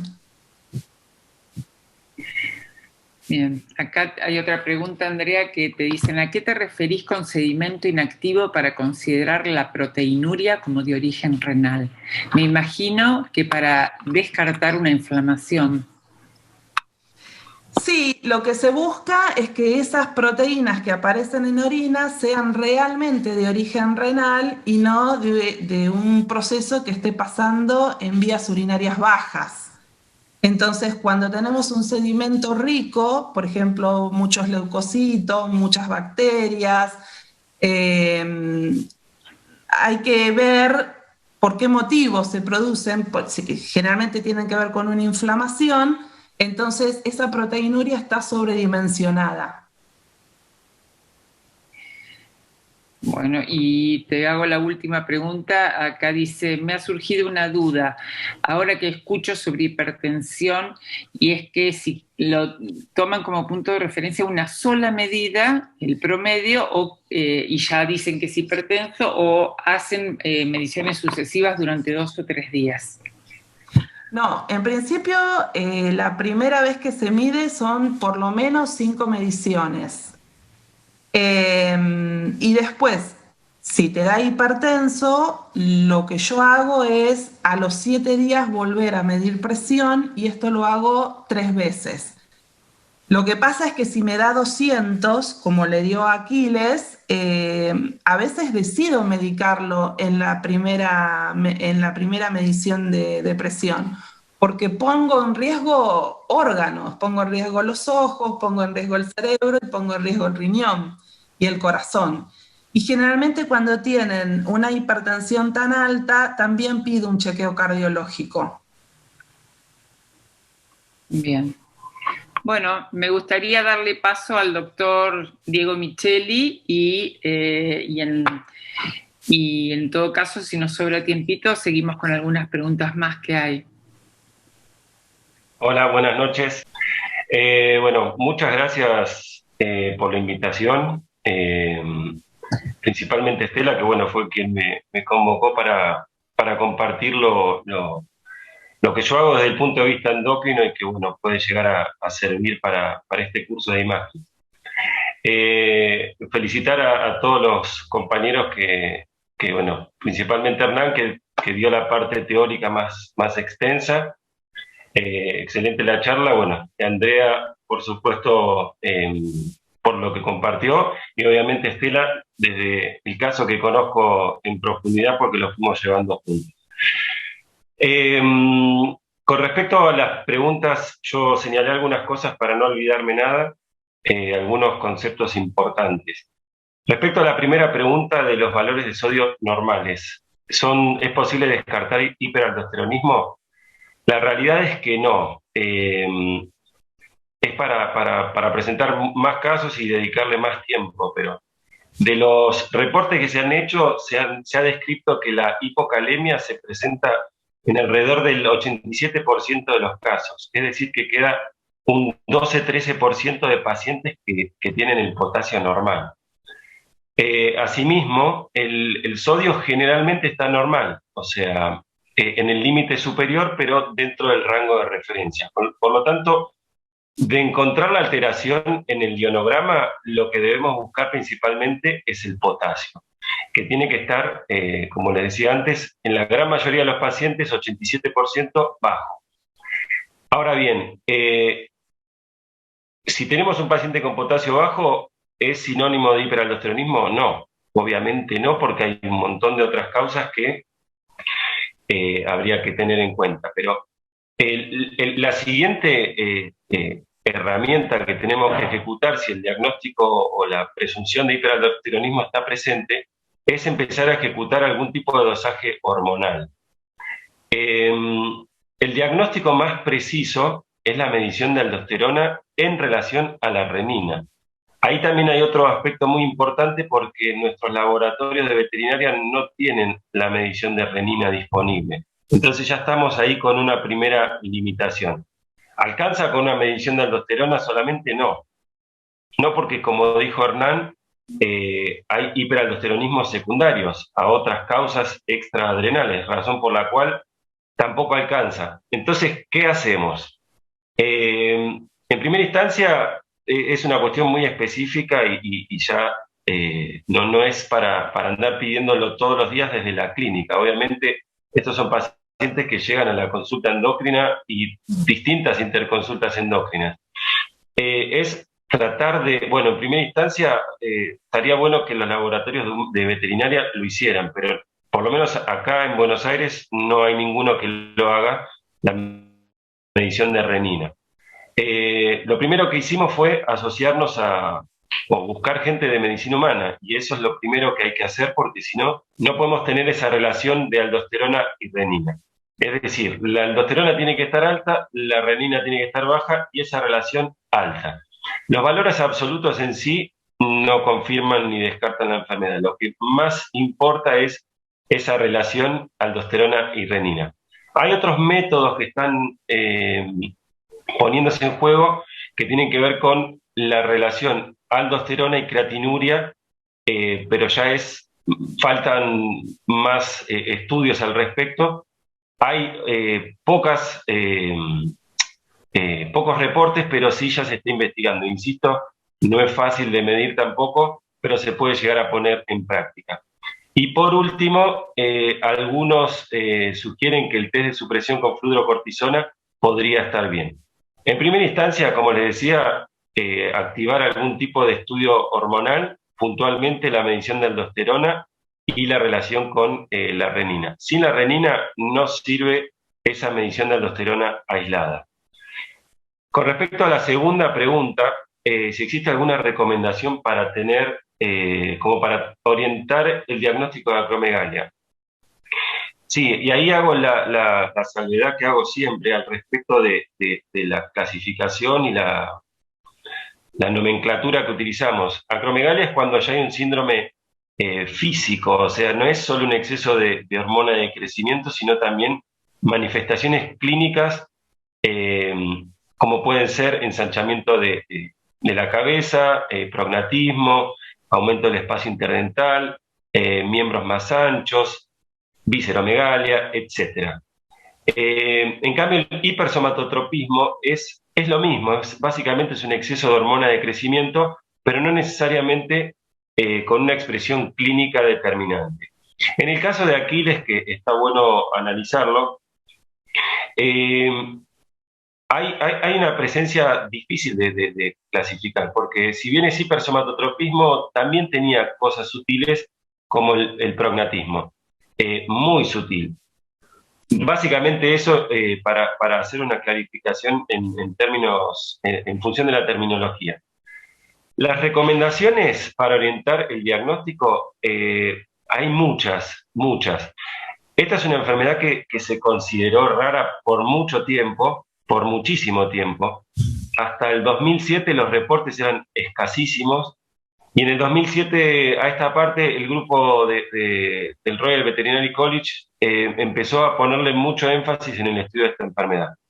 ¿Y qué fue lo que hizo? En primera instancia, evaluó los niveles de IGF-1, que es la somatomedina que se midió en Aquiles, en todos los pacientes diabéticos. Es decir, hicieron una trampa muy interesante, que fue solicitar las muestras de todos los diabéticos para medirle fructosamina gratuita. Pero paralelamente le medían el IGF-1. Y lo que encontraron, Hernán lo señaló en un momento de su presentación, que en el primer estudio alrededor del 32% de los diabéticos presentan hipersomatotropismo en primera instancia. Después, si es acromegalia o no, ya es otra discusión. Luego apareció el segundo reporte, que es de los suizos y los holandeses, que refirieron alrededor del 17%. Los ingleses lo vuelven a reformular el estudio y les da una estadística del 24%. Básicamente lo que hicieron los ingleses fue evaluar la cantidad de acromegálicos en pacientes diabéticos. A partir de eso, surge esta primera recomendación, que es medir IGF-1 en todos los pacientes diabéticos. Y lo importante de señalar es que no solo aquellos pacientes que tengan insulinoresistencia, que es lo que uno esperaría, sino también en aquellos pacientes sin insulinoresistencia. Se ha visto, y yo he tenido pacientes que no tienen insulinoresistencia, están con dosis bajas de insulina y efectivamente tienen un hipersomatotropismo de base. Entonces, la primera recomendación es hacerle un screening de todo paciente diabético que llega al consultorio a las 6 a 8 semanas, por más que tenga insulinoresistencia o no la tenga. Asimismo, tenga o no el fenotipo de acromegalia, es decir, a todo diabético sin exclusión. Después, el dilema o la dificultad está en cómo hacer el screening o la búsqueda de acromegalia en aquellos pacientes sin diabetes, porque esa es otra población que abre la discusión y se torna mucho más interesante el tema. Aquiles entra dentro de ese grupo. Aquiles no era diabético. Por lo tanto, ya entramos en una búsqueda dentro de un espacio mucho más amplio. De lo que se sabe hasta hoy en día, las pautas a partir de las cuales se puede solicitar o se debe solicitar el IGF-1 básicamente son pacientes con fenotipo acromegálico, obviamente, como dijimos antes, ensanchamiento de cabeza, prognatismo, incremento del espacio interdental, ensanchamiento de los miembros. Eso en primera instancia sería la versión más fácil. Pero después se recomienda medir IGF-1 en pacientes con cardiomiopatía hipertrófica, porque se sabe que uno de los órganos de impacto más importantes de la hormona de crecimiento es el corazón, y como bien describió Estela, la parte renal. Pero asimismo hay que evaluarlo o buscarlo en aquellos pacientes con sobrepeso excesivo y con polifagia. La polifagia es uno de los signos clínicos característicos tanto en la diabetes como en los pacientes diabéticos como en los no diabéticos. De modo que aquellos pacientes con polifagia también hay que solicitar la medición de IGF-1.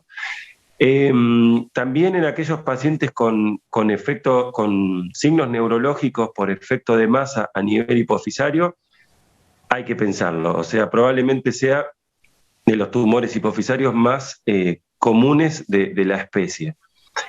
También en los pacientes con estridor respiratorio, debido a que el incremento del espacio y de los tejidos blandos de todo lo que es la orofaringe, se ven influenciados por los niveles de hormona de crecimiento. Entonces, la luz a nivel de las vías respiratorias superiores está más comprimida y producen este estridor respiratorio. Y asimismo también más raro a nivel articular.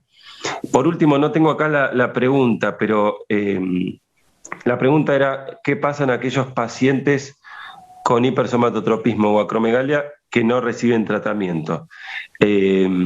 Corríjame si no es esa la pregunta.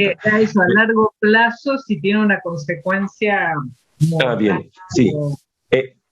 En primera instancia, como hablábamos antes de las poblaciones de los pacientes con hipersomatotropismo, tenemos la población diabética, que es la más estudiada. La otra es una incógnita.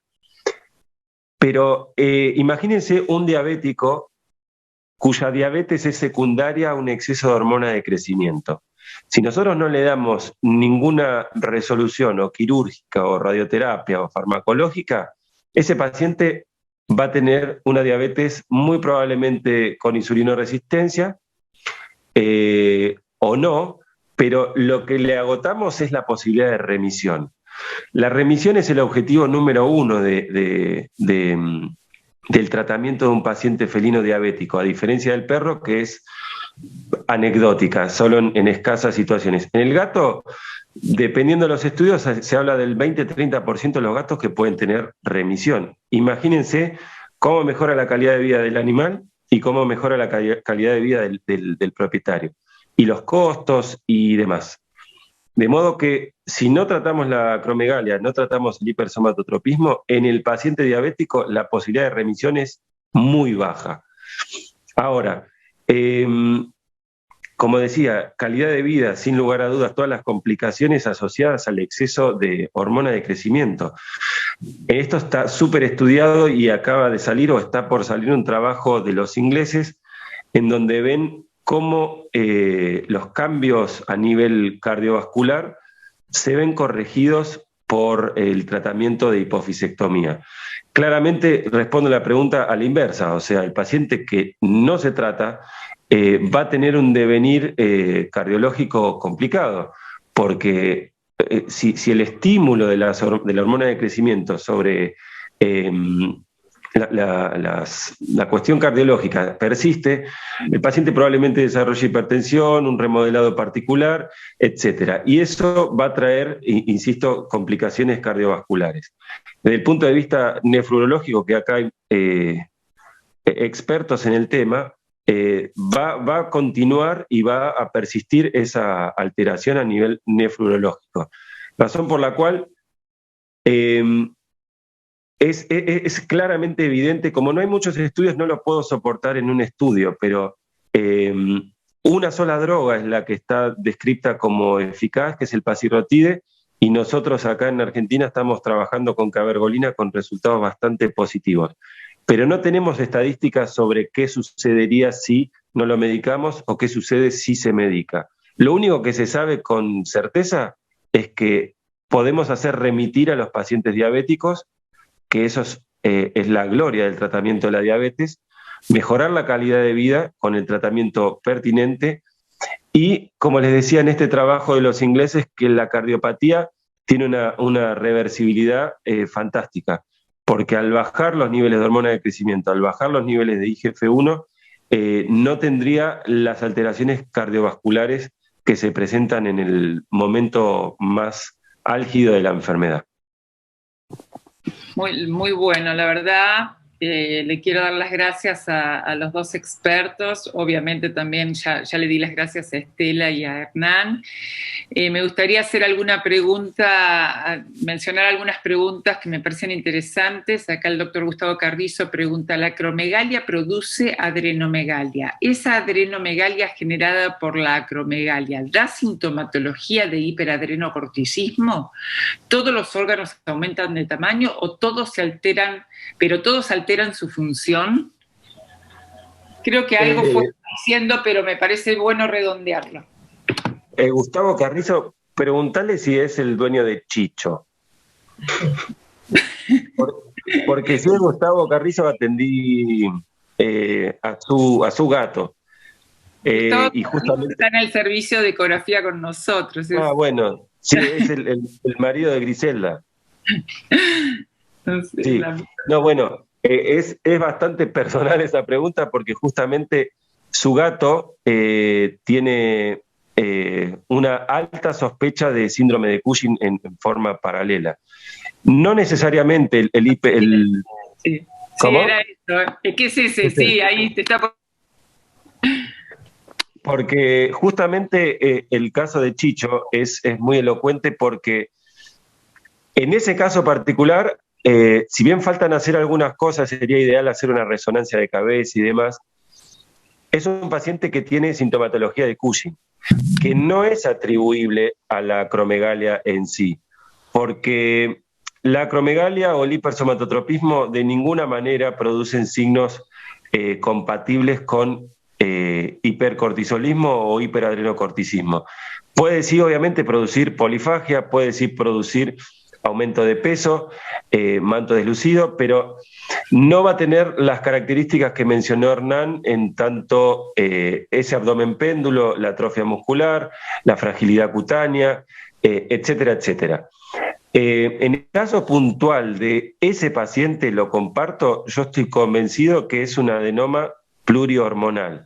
¿Qué significa plurihormonal? Que esa hipófisis tiene alteradas dos zonas de producción hormonal. Puntualmente la zona somatotropa, que es la que produce la hormona de crecimiento y origina la acromegalia, sino también que se produce una alteración en la zona corticotropa, es decir, que produce exceso de ACTH y secundariamente hipercortisolismo.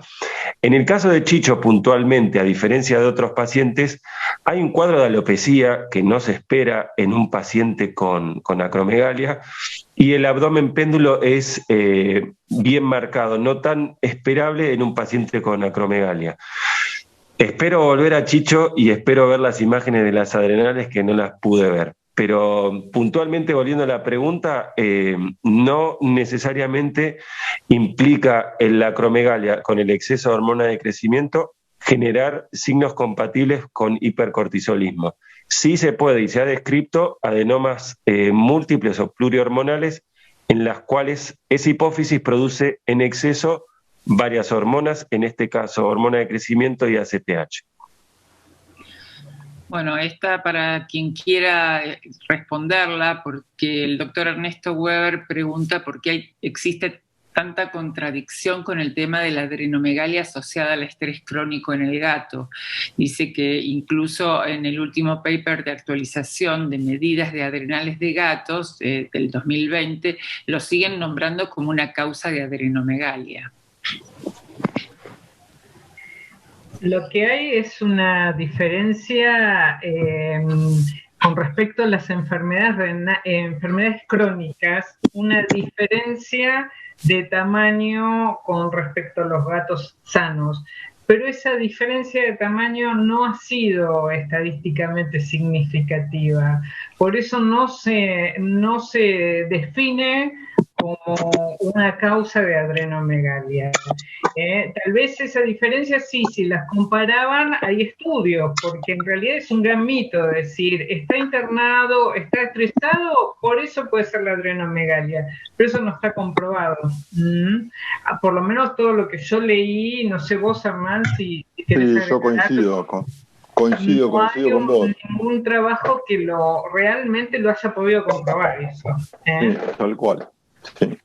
Sí, de hecho la idea es no sembrar ese mito, porque en la práctica no se cumple. La verdad es que yo no encuentro adrenales grandes en gatos con otras patologías que me resulten significativas. Puede ser que haya excepciones, y me pregunto si esas excepciones realmente fueron investigadas, de que ver que no hay una endocrinopatía, mismo con lo que estaba diciendo Diego ahora, ¿no? Creo que más que echarle la culpa al estrés, yo haría un mea culpa de cuánta patología adrenal no estamos diagnosticando. Y acá la doctora María Alicia Carrasquet pregunta si, con respecto al agrandamiento de las glándulas adrenales, que no se debería al estrés o enfermedad crónica en felinos, si en caninos también es así, si les parece que en caninos también se puede dar que las adrenales estén agrandadas por estrés. No sé si quiere opinar Diego, ¿no?, de esto. No, en mi opinión, en el perro creería que es distinto, y no me estoy apoyando puntualmente en ningún estudio, sino más que nada en la experiencia de las veces que se derivan pacientes con esa pesquisa de que hay una patología adrenal. Y sucede, es igual de curiosa con otras particularidades la cuestión en caninos, porque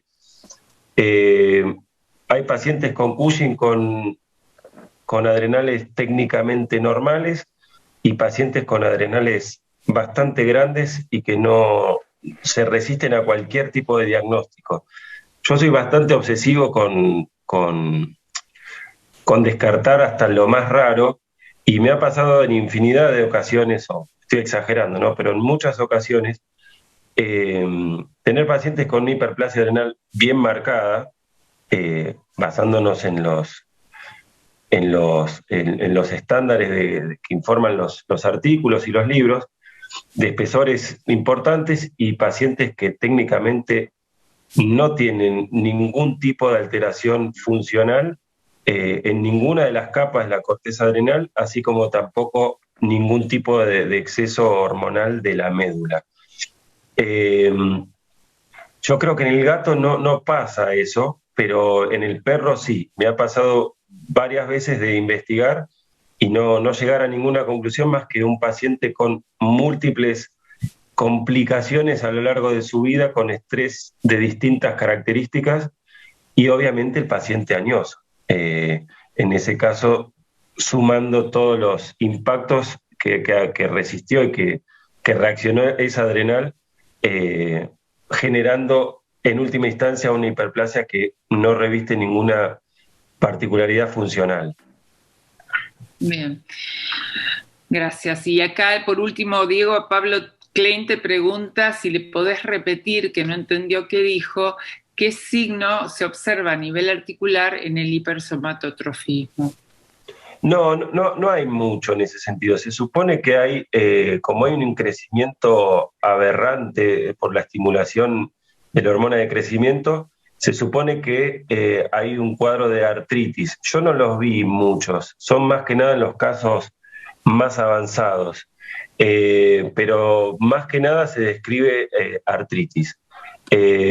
Honestamente yo no tuve muchos pacientes con esa condición, pero se la describe dentro de las posibles líneas de búsqueda en aquellos pacientes no diabéticos con sospecha de acromegalia.